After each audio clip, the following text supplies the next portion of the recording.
आज जिला पिथौरागढ़ में 7 नए कोरोना पॉजिटिव केस पाए गए हैं। अब जिले में कोरोना संक्रमितों की संख्या 77 पहुंच चुकी है।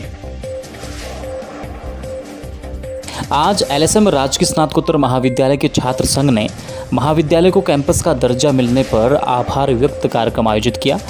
उन्होंने 90 के दशक से अभी तक के छात्र संघ पदाधिकारियों को जिन्होंने इस महाविद्यालय को कैंपस का दर्जा दिलाने की मांग की थी, उन सभी को कार्यक्रम में आमंत्रित किया और उनका आभार जताया।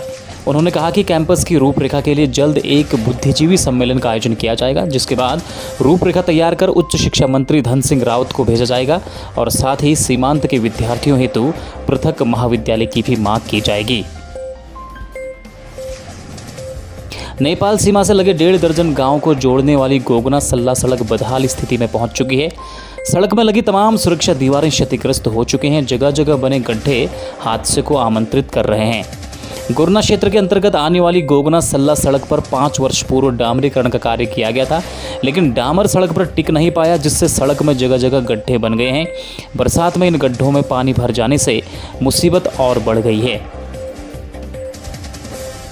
एशियन सतकर्मा मिशन के संस्थापक स्वामी वीरेंद्रानंद महाराज के मार्गदर्शन और कोऑर्डिनेटर भूपेश बिष्ट के नेतृत्व में धारचूला में हरेला पर्व के मद्देनजर वृक्षारोपण हेतु 11,000 वृक्ष भेंट किए गए।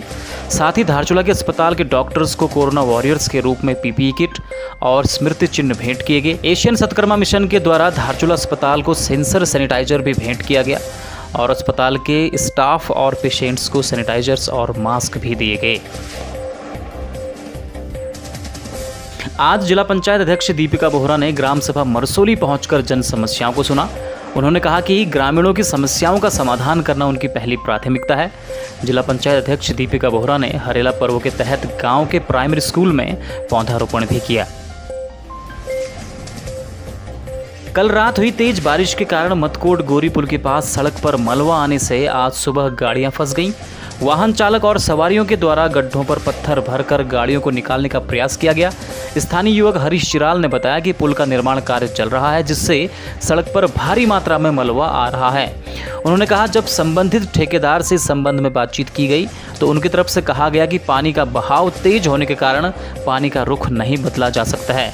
दरअसल इस रोड के बंद होने से लगभग 3,000 की आबादी वाली क्षेत्र के ग्रामीणों को खासा दिक्कतों का सामना करना पड़ सकता है और जरूरी सामान जैसे फल, सब्जी, दूध आदि गांव से बाजार तक नहीं पहुंच पाएंगी।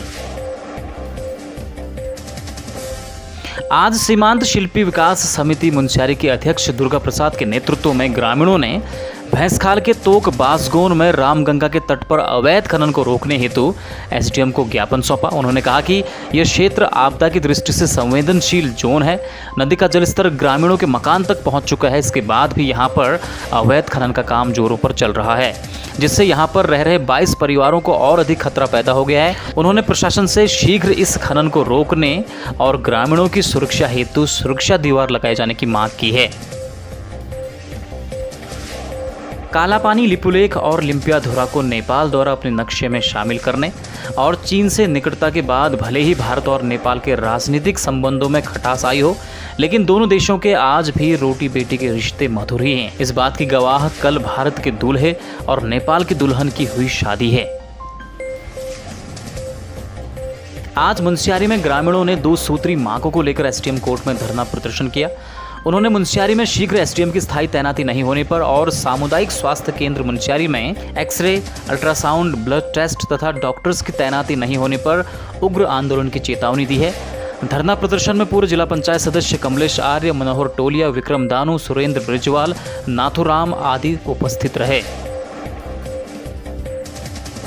बाहरी राज्यों से सीमांत जिले में आ रहे लोगों की जांच करने की मांग को लेकर कल दवा प्रतिनिधियों ने प्रदर्शन किया। डीएम को पत्र देकर सभी प्रवासियों के सैंपल जांच को भेजने और सख्ती से क्वारंटीन कराने की उनके द्वारा मांग की गई।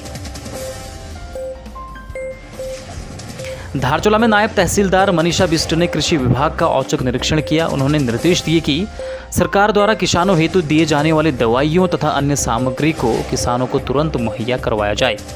खबरों में बने रहने के लिए न्यूज़ पीटीएस टीवी को सब्सक्राइब करें और बेल आइकन दबाएं और साथ ही फेसबुक पर न्यूज़ पीटीएस टीवी पेज को लाइक या फॉलो करें।